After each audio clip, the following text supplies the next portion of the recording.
is Billionaire and former top hedge fund manager for many decades, Stanley Druckenmiller, unwinding, or at least selling a large chunk, of his very profitable zero interest rate policy, or ZIRP bets on US Treasuries. So really, in a very short amount of time, the yields on the 10-year US Treasuries have started to rally, started to spike. On September 4th of 2019, the yields got as low as 1.459%. This was after, in October, the yields got as high, only in October of 2018, yields were as high as 3.234 on the 10-year US Treasury.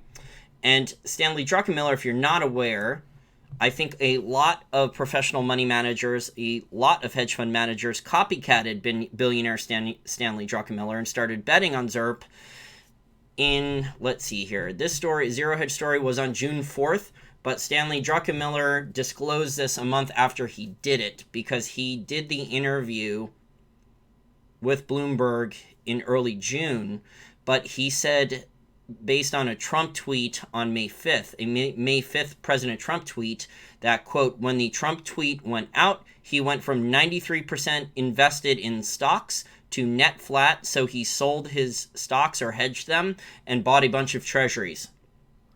And the May 5th Trump tweet was about threatening an increase in tariffs on China and sparked the most vicious bout of trade war-related selling yet. So Druckenmiller said, it's not because I'm trying to make money, I just don't want to play in this environment in stocks. So very interesting stuff. We've had a big spike today alone, guys. The 10-year US Treasury almost spiked 5%, 4.9%, the 10-year. So there was some pretty serious selling pressure. I took a look at the dollar index. The dollar index is still above 98 holding above 98 at 98.3. So the spike in 10-year US Treasury yields are a little unusual considering the dollar is not falling. The dollar rally is not over. So I think my educated guess about why this is occurring, and I'm going to be talking, I guess, as long as my voice goes out because I already did a long lecture on the uranium market today. Well, discussion on the uranium market. If you want to go check that out. But I think it's a combination, and Wolf Richter talked about this in a recent podcast. Wolf Richter, take a look at his podcast. He does short little podcasts, like 10 minutes, 12 minutes, 15 minutes. They're short. And what he was saying was that eventually the hedge fund managers and other professional money managers that were copying Stanley Druckenmiller on his bet on going long treasuries, they would not hold the treasuries to maturity. He said that they would eventually dump them for a profit. So we would see that. Is China and Russia selling?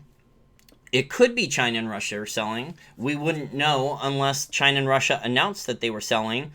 I don't see anything in the tick reports yet. Now, China has sold. China's now no longer, according to the tick reports, and there was someone who was questioning if the tick reports are accurate. The U.S. government, guys, the U.S. government has access to a lot of financial information. They can track our bank accounts. They can track all these things. So you would think that eventually these tick reports are going to be accurate. Maybe initially these tick reports are not accurate, but they can track all of our bank accounts and all of that information. They can track everything if they want. So you would think that eventually they would be, if the government wanted them to be accurate. Now, obviously, the government lies whenever it wants. All governments do. But the government will tell the truth when it's convenient. So if they're showing that, foreigners aren't dumping treasuries, they're probably going to tell the truth because it doesn't make the U.S. look that bad.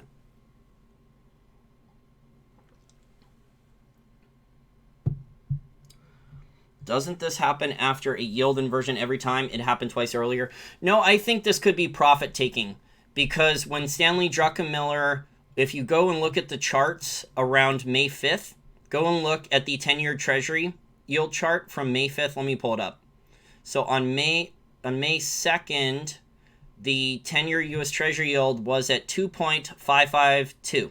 So around 2.55% yield. And it went a full percentage lower, more than a percent lower, down to 1.45 something. So it's been, for capital gains, it's been a very profitable trade since that Trump tweet in early May. And since Stanley Druckenmiller, he may have put, well, he disclosed it a month after he did the trade. He went on Bloomberg and said a month after he did the trade, after the trade was already starting to be profitable. And then a lot more people hopped on. I don't know how many other people he told before he did the Bloomberg interview, but as I said recently, once the Stanley Druckenmiller interview came out, and I've been talking about this for a while, I knew that a lot of hedge fund managers would copy him. He's that well respected. Ray Dalio and Stanley Druckenmiller are billionaires, and they're extremely well respected. Their opinions carry a lot of weight in the marketplace, especially among professional money managers, who a lot of these guys are trend traders, they're copycats. A lot of them are trying to copy profitable trades. They don't do a lot of initial trades on their own. A lot of them like to manipulate markets if they can, spread rumors, etc. There's a lot of unethical hedge fund managers. I've heard crazy stories off the record from people. So I think my educated guess is why we had this big spike in yields without the dollar falling is, number one, I think it was profit taking. Now that the trade is very profitable, especially if you bought around when Druckenmiller said, you've made a lot of capital gains off that, especially if you put leverage on. So these hedge fund managers, normally, they don't do trades without leverage. They love putting leverage. So they probably levered up this trade with treasuries, borrowed money, and then bought a lot of treasuries, hoping for capital gains, and they made a lot of capital gains in the short term. The other reason that I think yields could be starting to spike is people are starting to realize exactly how much money the federal government, the US Treasury, needs to raise. And I was talking about those projections, and the federal government hasn't raised anything close to the $814 billion that, and I'm sure that estimate's going to be low, that the federal government is projecting it needs to raise for the rest of 2019. So $814 billion, that's almost definitely on the low estimate here for how much the government is claiming it needs to raise. It's probably going to be at least $900 billion, maybe even more than that. So I think it's a combination of those factors. I think people who put leverage on, if you put leverage, guys, if you put a lot of leverage on the trade, you can't buy and hold the trade. It's too risky. If you leverage up a trade like 10x and you get big capital gains with the leverage, long US Treasuries, you're not going to risk. You'll have to take money off the table. With that type of leverage, it could go against you, especially if you're a hedge fund manager and with your clients, you have to show that you had a profitable quarter. That's just how things work. And most of these, my educated guess is that most of these guys who copy Druckenmiller, I don't know if Druckenmiller put leverage onto the trade or not. I don't think he disclosed if he leveraged up the trade a lot. He made it sound like he didn't really need to do that, but I'm sure a lot of copycat traders leveraged up the trade. The China deal is close. Do you really think that China will adhere to any agreements? I mean, China, Kyle Bass disclosed this because he was advising the Trump administration for free on trade negotiations. About 4 months ago, they had a verbal agreement on a trade deal, and it was time for China to sign the trade agreement. It was a 150-page agreement, and China wanted, at the last minute, China wanted all 50 pages of anything enforceable removed. They wanted the Huawei CFO returned. They wanted all tariffs dropped. They tried changing the rules at the last minute. Do you really think that China is going to adhere to any of the rules, any of the agreed upon stuff? It would be a signed deal in name only. There would be absolutely nothing enforceable, in my opinion. Sorry, I bumped my tea there.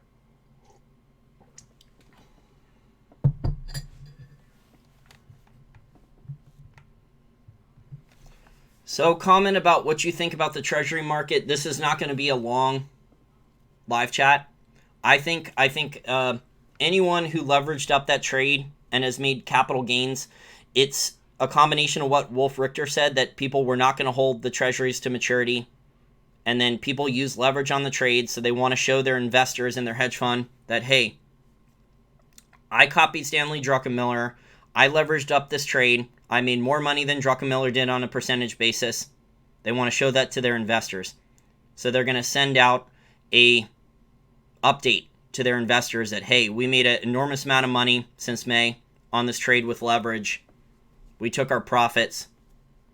The US Treasury is going to raise an ungodly amount of money the rest of the year.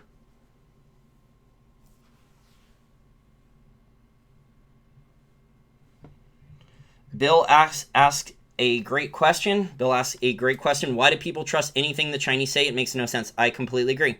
Not that we should trust anything any government says, any government official, because they only really tell the truth when it's convenient to them, when it benefits them, which is very rarely will you get the actual full truth. You might get partial truths.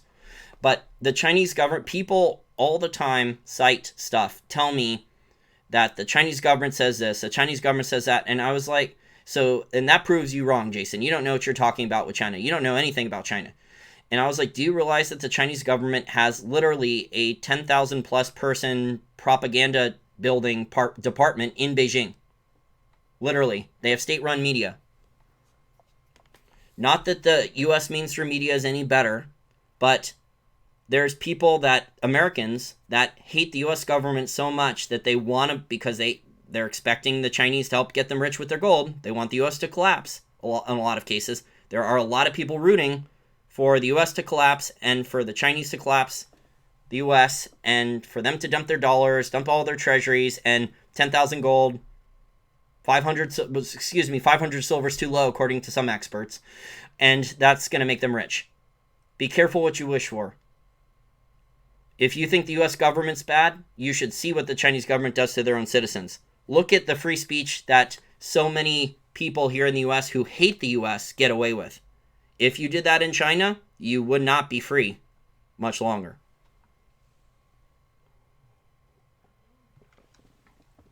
Yeah, I mean, look at all the stuff that Ilhan Omar says. If she said that stuff in China, China would have put her in a prison camp. She would have been in a re-education camp immediately. Ilhan Omar, the nasty stuff she says about the U.S. government, about white men, about Jews, it's just ridiculous. About white Christians. The stuff she says about Israel. And that's because of free speech.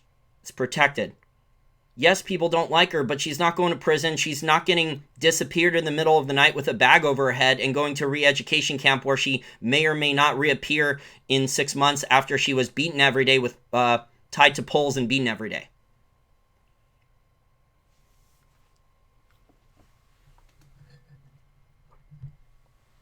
Okay, the people that are rooting for the U.S.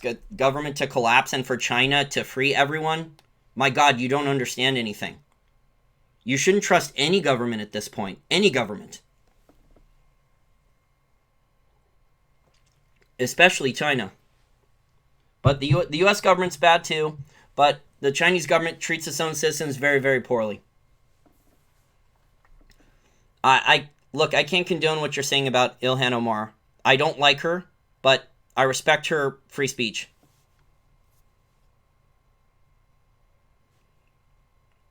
It's unbelievable the stuff she says and how she's in Congress and all the crimes she's committed with marriage fraud and tax fraud, and it's just ridiculous. Props to Laura Loomer, who was looking into this stuff way before anyone else. I met Laura Loomer in person in December at the Mike Cernovich documentary screening. I met Stefan Molyneux and Cernovich too. Tomcat. That's what people in the gold community believe. There are people in the gold community. There was some crazy person in Florida who was harassing me, telling me I don't know anything about China and that China has no debt. There's no debt in Chinese society. And China's manufacturing is good, basically repeating all the Peter Schiff talking points from the last decade. He must have been a Peter Schiff employee at Euro Pacific Capital. And telling me that China is going to free everyone.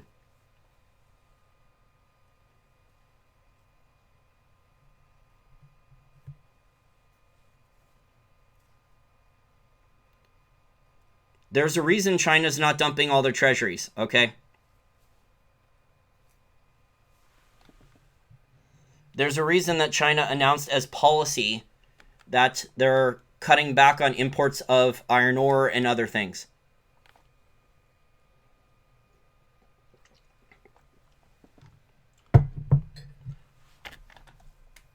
Bill, I didn't hit on Laura Loomer. I don't want to say anything bad about her. It's not fair what they Twitter did to her, and she's a really good journalist. She's very brave. I respect Peter Schiff, but I think he's 100% wrong on China. There was a story that just came out from the Wall Street Journal going into great detail. I should do another show on this. I'm not going to spend much time talking about this today. I should do a separate show on this.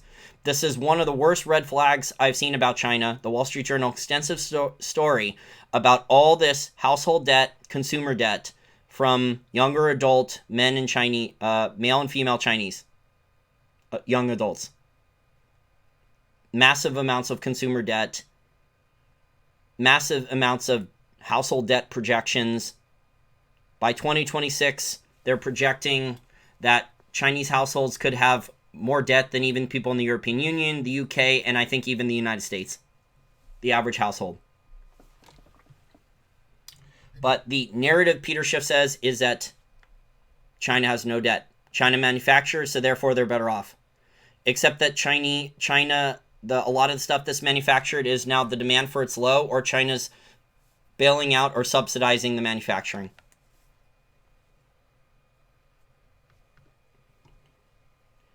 Look, cyber, if you want a real market, no government should have power. Governments are all too big. The major governments are all too big, and central banks have too much power.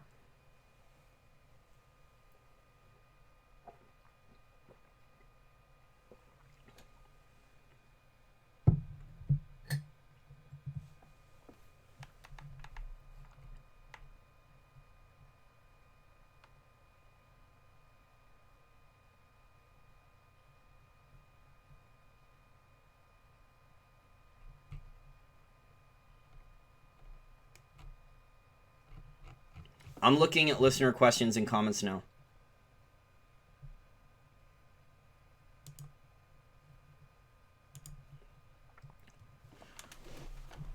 Look, let me give you a lecture, Mr. Rodney, Mr. Troll.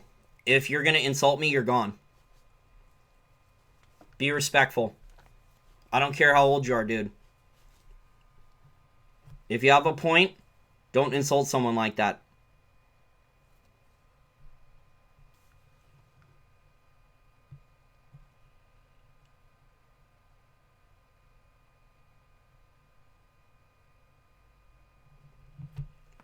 Yeah, all governments are making enormous mistakes. The last 10 years, the mistakes have been enormous, and yet all the governments have changed the rules, changed the increased bailouts, changed the rules for mark-to-market for banks, done secret covert bailouts, done money printing, credit bubbles, asset bubbles.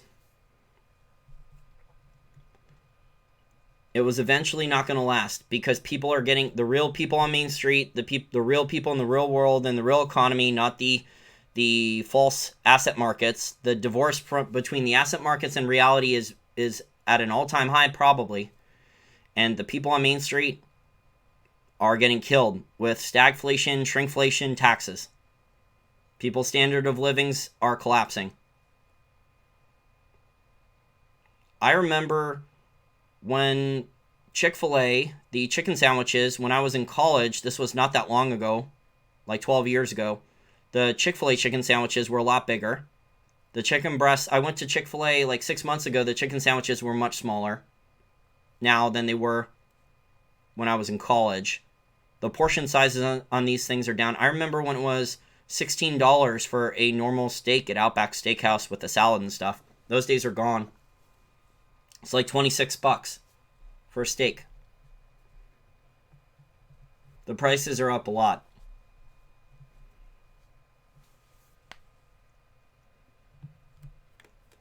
Houst says Peter doesn't realize China built a house of cards, aka debt bubble. Yes, also a credit bubble and also a real estate bubble. The attitude in China is that housing prices never go down. It is extremely common. I don't know if Druckenmiller has a lazy eye or he's winking. Maybe he just didn't like the question. Maybe he didn't like the question that the mainstream media journalist was asking. Well, you can't fake the size of steak, guys. It's the net weight before the cooking. So if you buy a steak that's like 12 ounces, it's going to be 12 ounces. Yeah, the price is just going to be a lot higher than it was 10 years ago.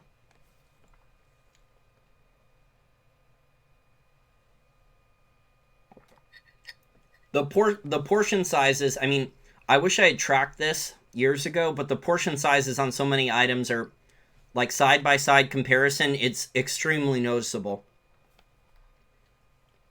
I hear the food prices increasing and the portion sizes, the shrinkflation, the portion sizes dropping is going insane in China in just the last couple months. I'll probably do a separate video on this. Yeah, I expect this is a good analysis here. He expects Druckenmiller will announce that he will sell his treasury bills and buy gold. I agree. I think he's going into gold. Yep. Gold and gold miners. Yep.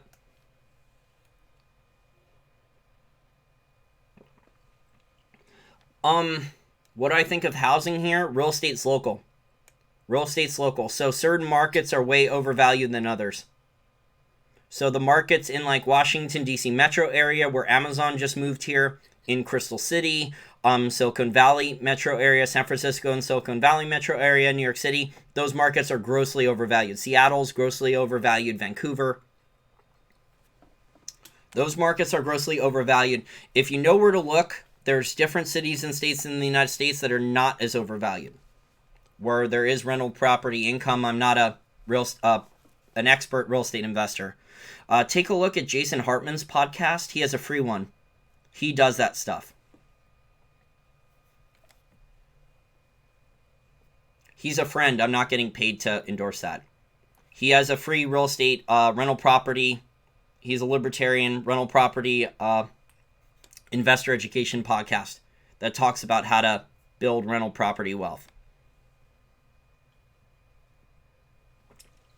No, not necessarily. Pittsburgh. So, for example, cities like Pittsburgh, there's a lot of biotech jobs in Pittsburgh, and Pittsburgh has older houses. So houses that are between like at most like a couple $100,000. So they have starter homes that are between like 150 to 300 grand in that range. And so you would put down, this is not financial advice, you would put down like a 20% down payment, and then you would get a mortgage on the rest, and then you would get rental property income. Yeah, Pittsburgh has higher paying biotech and other jobs. It just depends on the city. You have to do your research. There is job growth in certain cities. A lot of tech companies are leaving Seattle, leaving Silicon Valley and moving to Texas. And so different suburbs in Texas where the housing prices are much cheaper, the standard of living doesn't cost as much. Sometimes the cost of living, like in Houston or other parts of Texas, can be 20-30% cheaper than it is in New York City New York City, Silicon Valley, Washington, D.C. metro area. Oh, you bought Sandstorm Gold today? It was a smart day to buy it. I think it was in my opinion, it was a smart day to buy it. If I had more money coming in, I would be buying more on this dip. Like I said, if you can get it below 6, based on their future growth, how much operating cash flow they have now, diversification, their new royalties that are coming online soon. There was actually really good news. This is long-term good news. The market didn't price this in. America's gold and silver just had a big reserve increase. So that new junior that's building the mine now, that is backed by Sandstorm Gold, by Pierre Lassonde and Eric Sprott, they just had a big reserve increase in gold and silver. So that junior is building the mine now. So it looks like Sandstorm Gold long-term got a really undervalued asset on that deal. They have a royalty and a stream on that. And that could be online. That mine might be done by the end of this year, they said. But mine won't be economic production until early next year. America's gold and silver. Not financial advice. It's a junior. In general, I don't like juniors. Let me look it up. America's gold and silver. I think it just recently started trading on a regular US exchange. Let me look it up.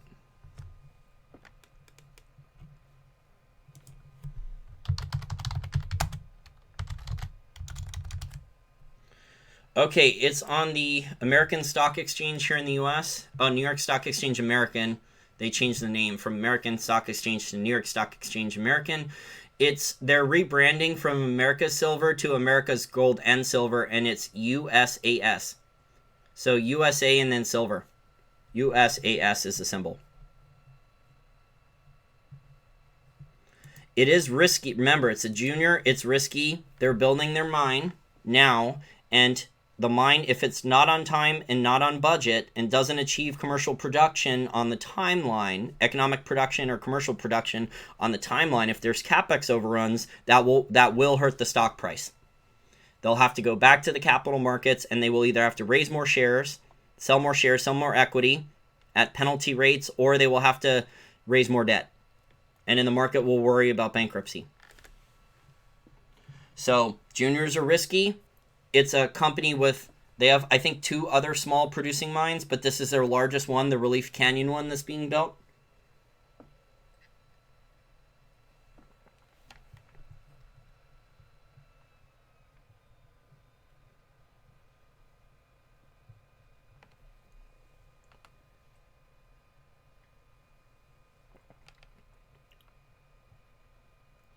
Why are banks lending mortgages at these low rates? How do they make money?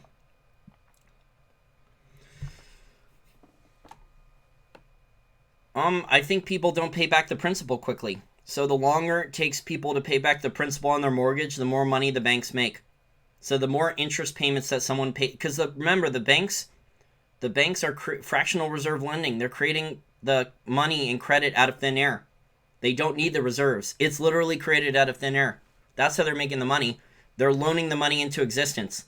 The loans are in money that doesn't exist, so it's free money to them, as long as they don't have to write off losses. It's literally free money. I just said that. Banks create money when they give out a loan. They loan the money into existence. They didn't have the reserves.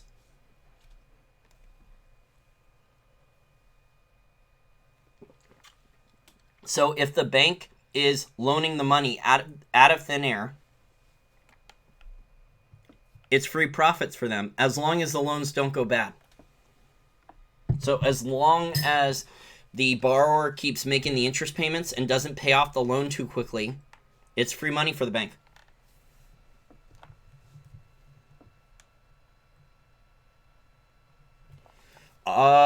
Inverse ETFs. Thank you for the super chat, Dimitri. I don't like inverse ETFs because they're only for day traders, and normally for a move like that, you need more time. I don't like inverse ETFs. You can make money trading with inverse ETFs.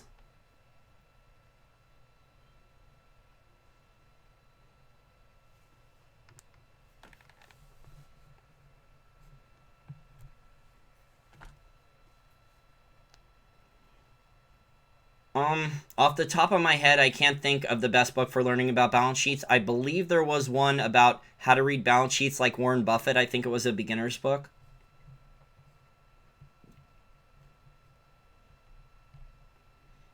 Thank you for the super chat, Mickey. I appreciate it. Anglo Gold Ashanti. I haven't looked at them in a while. They have a couple really large mines, but the problem is with these large miners, when you have a lot of large mines, it means large capex bills. I haven't looked at their balance sheet, so I can't give you a really detailed analysis. I would have to spend time looking at how well the mines are running, the margins, what the all-in sustaining costs are at each mine, their balance sheet, stuff like that. That's what I would have to do. So I can't give you a detailed opinion on Anglo. I'm sorry. But the larger mining companies like Barrick Gold, Newmont is in pretty decent shape. They're planning on selling some assets off. They haven't done it yet.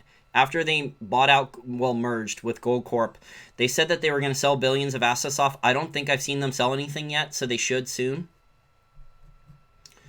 What I would look at, if you're going to do your own analysis of Anglo Gold, what I would look at is I would start looking for what their costs are at each mine and seeing if management is disclosing that there's a big capital expenditure, capex bill that's coming due in the next 4 months, 6 months, 8 months, 12 months. that they've been putting off, say another hundreds of millions of dollars or a billion or a couple billion that's going to need to be spent on a producing mine. And then balance sheet, you want to look at long-term debt, how much cash is on the balance sheet, what their operating cash flow is, what their capex is. So if they're so operating cash flow minus maintenance capex is free cash flow. So you go to the statement of cash flows, you look at their cash flows from operations, that's their operating cash flow, and then you subtract maintenance capex, and you see if the maintenance capex is for one quarter maybe more than the operating cash flow, maybe it's just a one-time capex item for a specific mine to get the production down, but if it's a trend, it's a warning flag. So if maintenance capex is always more than operating cash flow, it's a big red flag.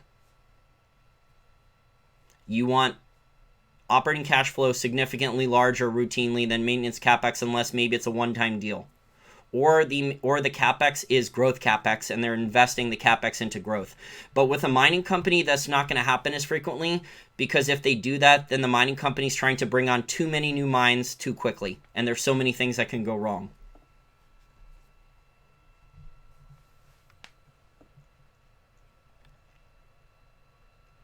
I haven't looked into the ECB meeting. Value investing for the beginners. Tomcat, thank you for the super chat. I recommend the Wiley Finance books. So those are really good. There's a Joel Greenblatt book that is excellent. That's the Little Blue Book That Beats the Market by Joel Greenblatt. That's really good. There's other value investing books, little books. There's a series of them. There's like 20 of them.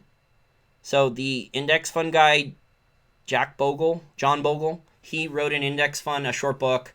There's a little book from Vitaly Katzenelson. He's a value investor. I've interviewed him years ago in the archives.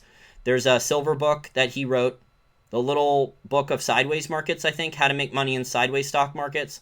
So the stock market has been fairly sideways with volatility. It hasn't done a whole bunch since January of 2018. I would take a look at that. The whole series is for beginners. The little book series. The blue book, Joe Greenblatt one. There's also other value investors one. There's a green one by another value investor. I forgot the name offhand. Christopher Green, maybe? I can't remember the exact name offhand.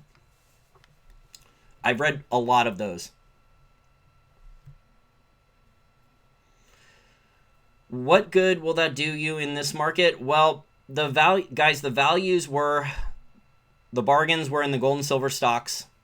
There's still some bargains. They were cheaper, obviously, in April and May. That's where the bargains were. Yeah, there's not a lot of bargains right now. You're looking, the stock market right now, you're looking at ridiculous valuations. I was bringing up Kellogg's. Remember I was talking about Kellogg's on Sunday? Kellogg's has no revenue growth, 25 times earnings. The market's desperate for that dividend yield. Yeah, thank you for the super chat. I appreciate it. Yeah, I would look for the Little Blue Book series before you start getting into maybe Benjamin Graham, Intelligent Investor, or any of those.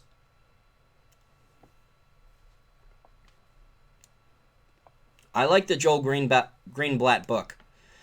He teaches about return on invested capital and important stuff like that. That shows how well a business can do. I also just finished a book by Christopher Meyer. He's a value investor newsletter writer. He produces really good returns. I think his audited newsletter returns were 20% per year over the last 15 years or something. And he wrote a book called Finding the Next 100 Bagger Stock. So that's on Audible audiobook, Finding the Next 100 Bagger. That was a really good book. I like that.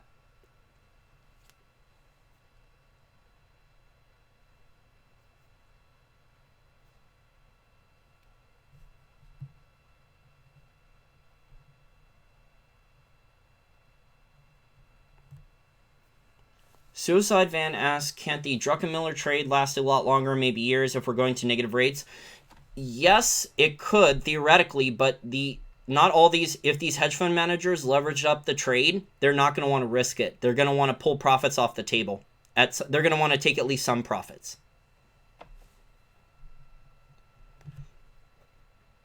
Yeah, return free risk says, value investing, what good will that do you in this market?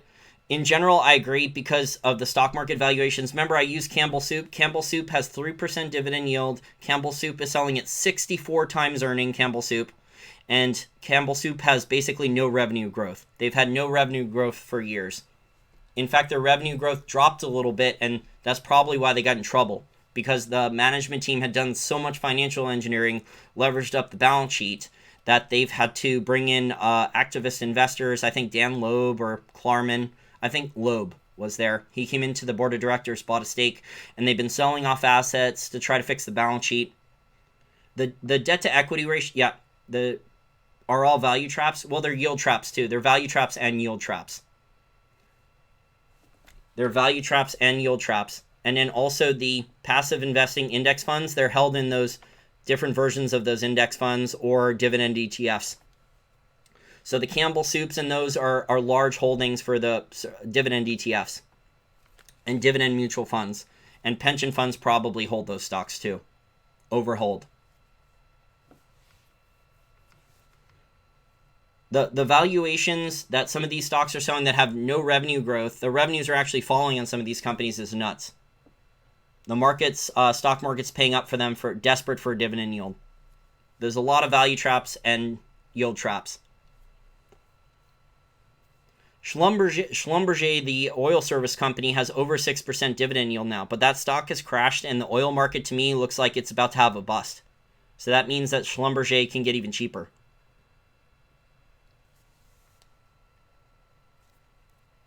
I haven't looked at IBM, but IBM's done a ton of financial engineering.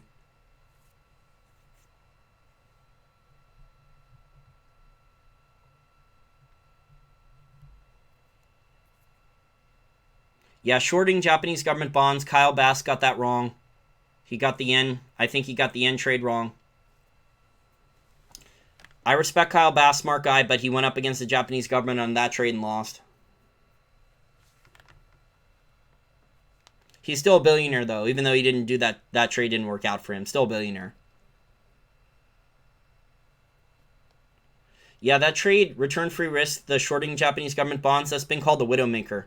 And the other side of the trade, you're going against the Japanese government, so...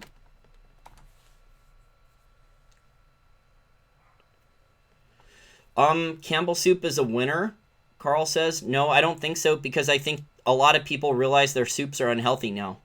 The consumer has stopped having those canned soups. They're not healthy at all. People are not going to pay for canned soup that has no meat in it and that is all rice and or pasta. There's no meat in it. It's all broth and either beans and rice or beans and pasta. They've taken all the meat out. Most of the vegetables have been taken out. The stuff that was more expensive that was in the soup is gone. They have, if you look in the grocery stores, Campbell Soup has half of an entire aisle in the grocery store in the middle, and you hardly see anyone. It's very rare, normally maybe in the winter, but most of the year you hardly see anyone going into the soup aisle and buying. Consumer preferences can and do change. People know a lot more now about reading labels and health. People can make their own soup. It's healthier.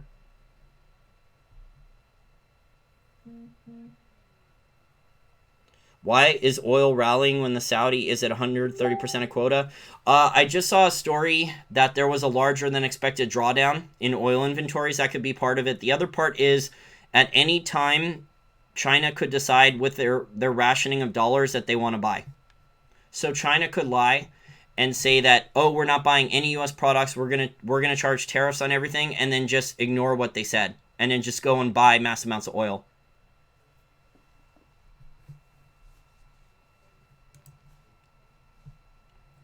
Oh, one more thing before I let you guys go. So there was a chart here from Macro Charts calling that I have Facebook up, and I just had the beep there from notification because I have this chart up, that the 30-year U.S. Treasury yield, there may be a reversal, a historic reversal in progress underway. It looks like it's rolling up from a base. So that chart's in the Wall Street for Main Street Facebook group now. I just closed out the chart because someone was messaging me. I was getting too many beeps. So if you want to check out that chart, it's in the Wall Street for Main Street Facebook group. But I think at least a good percentage of people that were copying Stanley Druckenmiller on his trade are closing out the trade, and it has to do with a number of factors. Number one, they wanted to report that they were using leverage. They leveraged up this long treasury trade for capital gains. No one's buying. No one who's copying Stanley Druckenmiller is buying treasuries for yield. They're buying it for capital gains, for short-term capital gains. And number two, there is still a lot of treasury auction capital raising coming. But the dollar is still, on the dollar index, is not falling. The dollar index is still above 98. It's held above 98 so far.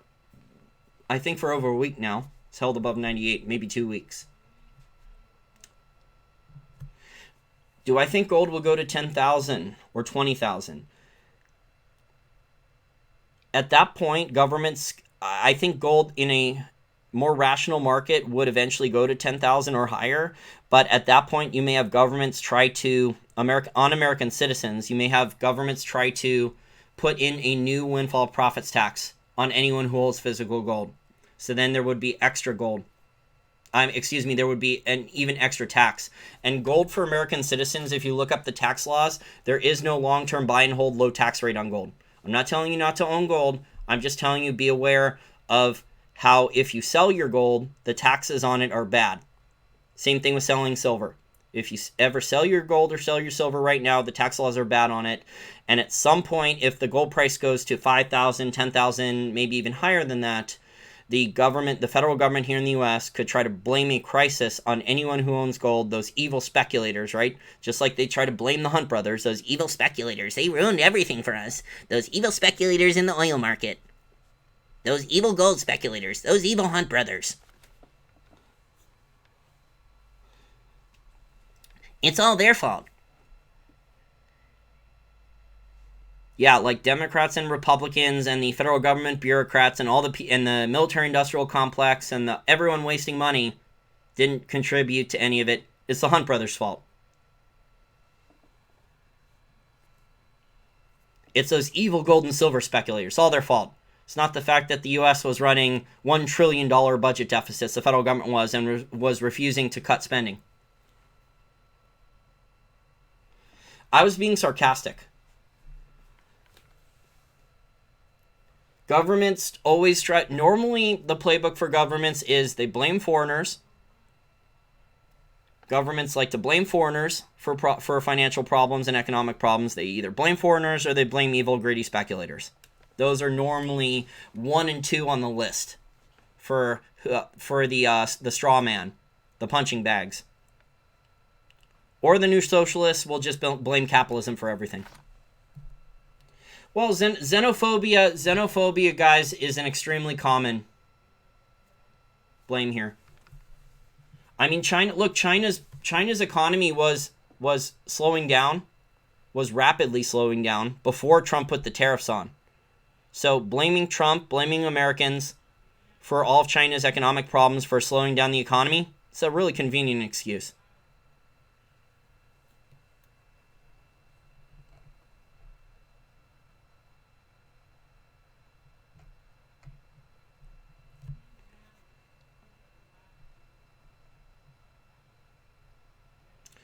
You think Trump loves gold and plans to replace the dollar with sound money? Did he actually get Judy Shelton? Did he actually get her on the Fed? Because I know she wants a gold standard. Judy Shelton has talked about a gold standard. But she's a supply sider from Reagan. And she's also talked about doing 50 basis point rate cut soon. So she wants gold, but she wants to accelerate inflation. She wants to accelerate dollar devaluation and stagflate and tax and lie. So Shelton's not on there yet. Yeah, the only thing that the people like Paul Krugman and the other people at the Fed can agree on is they don't want Judy Shelton in the club. They haven't found any nasty dirt on her like they did with Stephen Moore. Or Herman Cain.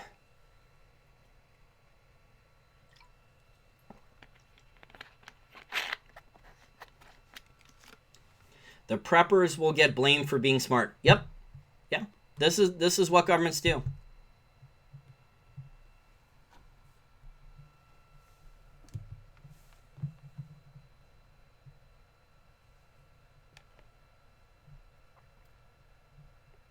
Trump is a stealth Democrat. I don't agree with that. Both political parties they don't want to cut anything.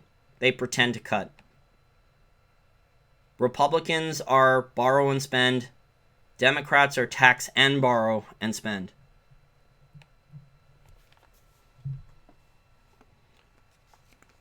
Running supply side economics now with the debt to GDP ratio where it is going to increase stagflation and taxes long term. Whoever comes after Trump, whichever president after Trump, is going to inherit an even larger mess. Although at this point, my educated guess is Trump will get a second term.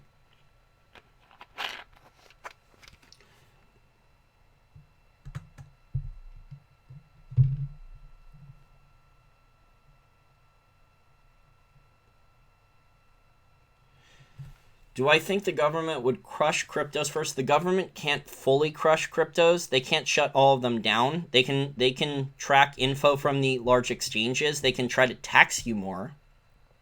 They can't fully shut the cryptos down. I mean, if you buy crypto on an exchange and then you put it onto a Trezor or a Nano Ledger, and then no one sees you do anything else with your crypto, it's off there. There's no way to track it, right? So once it's off there, it's off an exchange, it's gone. It's out of the system.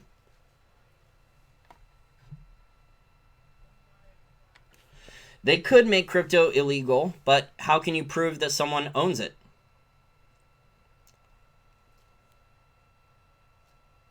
What I think would happen then would be, once they announced crypto was being made illegal, then you would see people like just take the thumb drive to an airport, go to another country, put it in a safety deposit box or give it to a relative in another country, and then they hold the crypto. Probably. That's probably what would happen.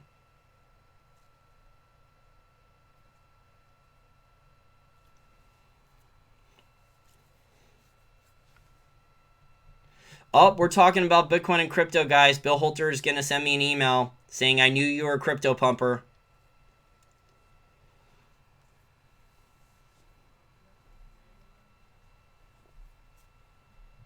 Just because I had a 2-minute conversation about cryptocurrency, I didn't say anything super bullish about it just because I had a tiny little conversation about it.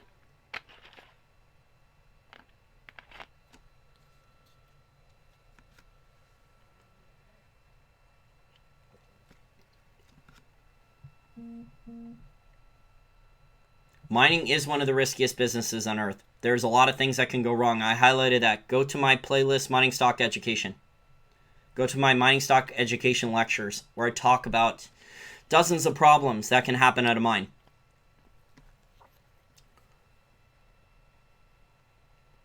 Yeah, Jesse, they could close Coinbase, but then there's all those capital gains tax revenues. So I think the government cares more about the capital gains tax revenues than closing down Coinbase right now. That could change, but right now it's about making sure that people pay their taxes on their crypto profits.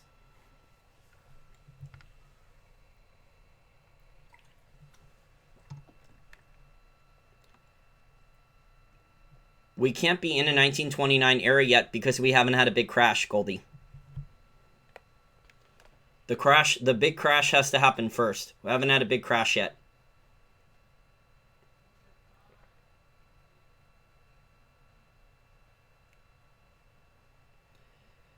Danielle DiMartino Booth, she's married. I can't compliment her like that.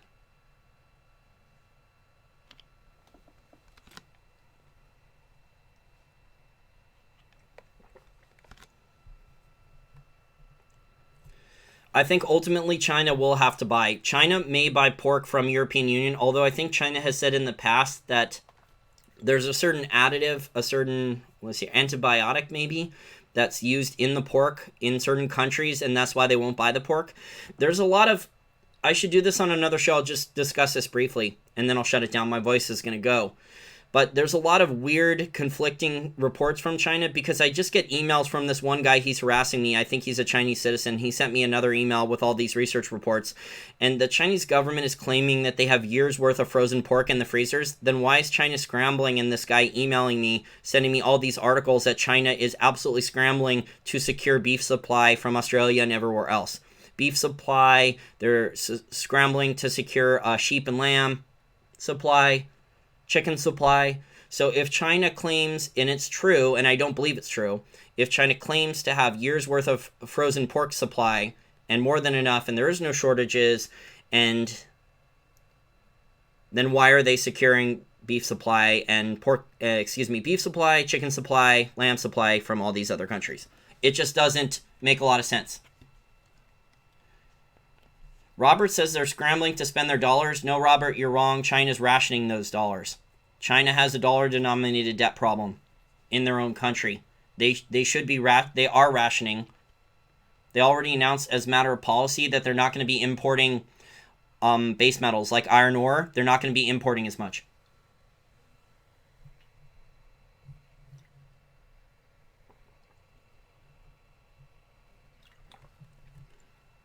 There's a lot of people in big technology who want the US to go socialist as China.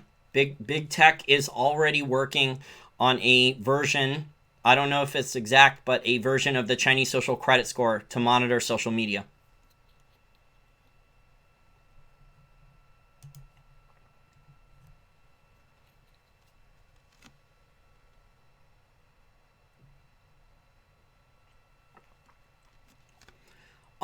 Jesse, I think it's a closeout from these leveraged copycats of Stanley Druckenmiller. My educated guess, I haven't seen anything in the tick reports if they're accurate. But my educated guess is the reason Treasury spiked because the dollar didn't fall is because hedge fund managers copied Stanley Druckenmiller in early May, leveraged up, going long Treasuries for capital gains, and here we are. 4 months later, they have enormous profits because the Treasury yields went from 2.5% something down to as low as 1.45, and they're taking money off the table.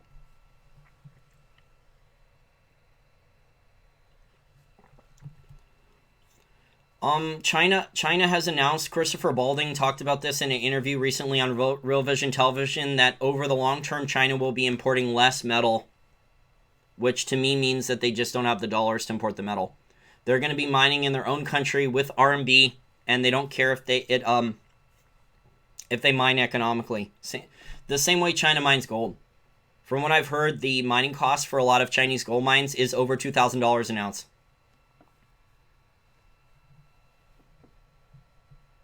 So China mines a lot of gold. I think they mine over 400 tons per year of gold, and they're the world's largest country in terms of gold mining, but almost none of their gold mining is economic. No one points that out.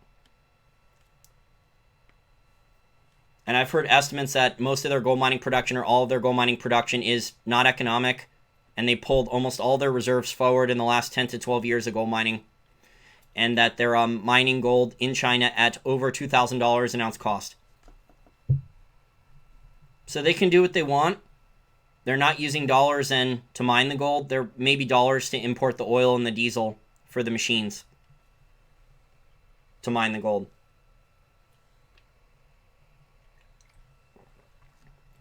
Snowflakes won't be able to get avocado toast in soup lines.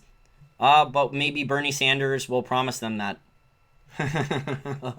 Or maybe, what is it, Jerry Yang? Andrew Yang, the guy, Universal Basic, I mean, it's only $1,000 a month. It's not going to get you a lot of avocado toast. It's not going to get you rent in San Francisco at your tech job, where you're censoring everyone and demonetizing people.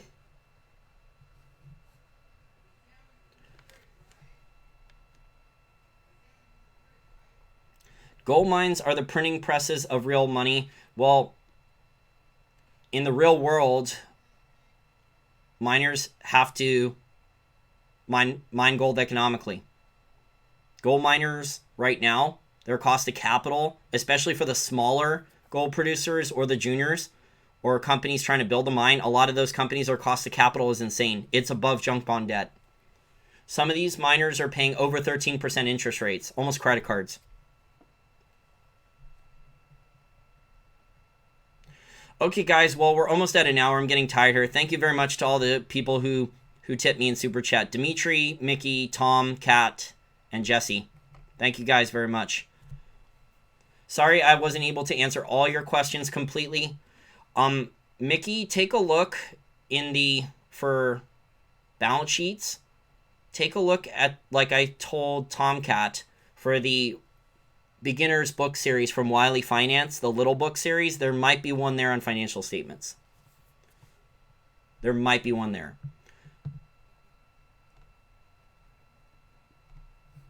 Okay, guys, bye for now.